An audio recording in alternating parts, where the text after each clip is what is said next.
अब यहाँ पे हमने क्या कर लिया, by definition of rectangular band use किया है। तो हमें पता है कि by definition of rectangular band it is clear that, यहाँ पे हमने क्या पढ़ी थी, बाय डेफिनेशन क्या थी, ए बी, ए इक्वल किसके था, ए के था। अब हमने क्या कर लिया है, हमने कहा कि जितने भी हमारे पास एलिमेंट है वो बी को बिलोंग नहीं करते, किसको बिलोंग करते हैं, ए को बिलोंग करते हैं। ए के सारे एलिमेंट सेमी ग्रुप में से है।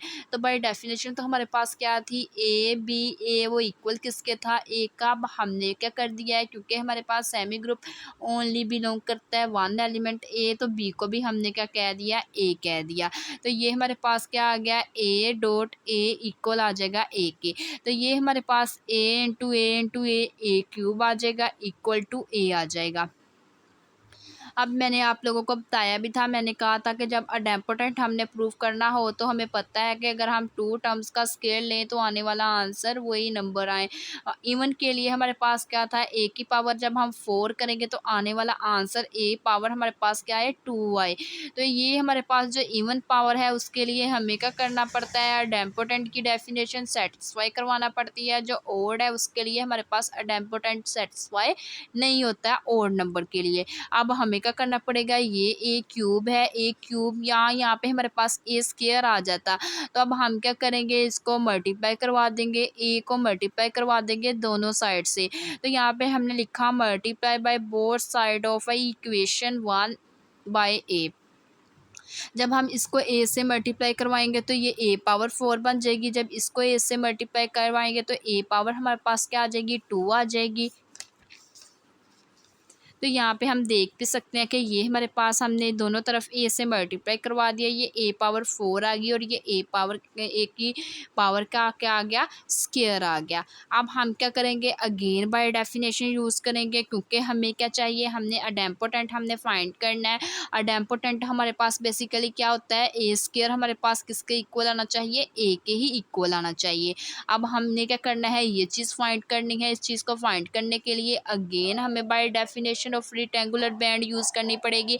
हमने क्या कर लिया, बाय डेफिनेशन रेक्टेंगुलर बैंड की यूज़ कर ली। जब हम रेक्टेंगुलर बैंड की डेफिनेशन को यूज़ करेंगे तो यहाँ पे हम देख सकते हैं कि जो हम पास बाय डेफिनेशन हमने रेक्टेंगुलर बैंड की पढ़ी थी वो हमारे पास क्या थी, जो ए बी ए था वो इक्वल किसके था, ए के था। अब यहाँ पे जो ए है हमने ए और ए को वैसे ही रहने दिया। हमें पता है कि जो बी है वो हमारे पास बेसिकली क्या है, वो हमारे पास ए पावर 4 के इक्वल है। तो ए पावर 4 हमारे पास किसके इक्वल थी, ए स्क्वायर के। तो हमने क्या कर दिया, ए पावर 4 की जगह क्या पुट कर दिया, ए स्क्वायर पुट कर दिया और साथ इक्वल टू हमारे पास ए वैसे ही आ गया।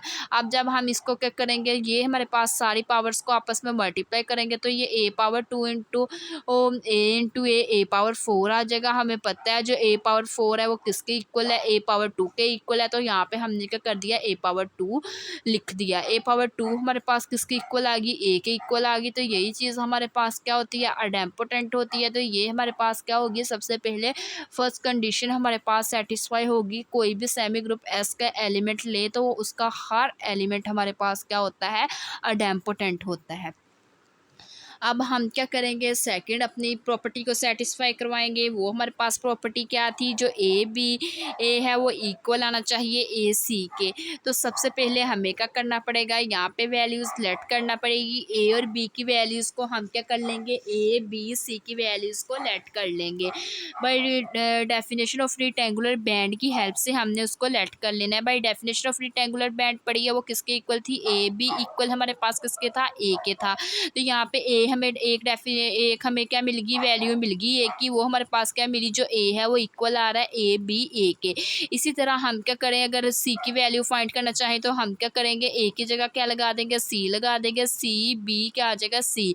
तो यहाँ पे हमें क्या मिल गया, सी की वैल्यू भी मिल गई। तो ये हमारे पास सी की वैल्यू किसके इक्वल आ गई, सी बी सी के इक्वल आ गई। अभी ये वाली वैल्यू को कुछ टाइम के लिए इग्नोर करें।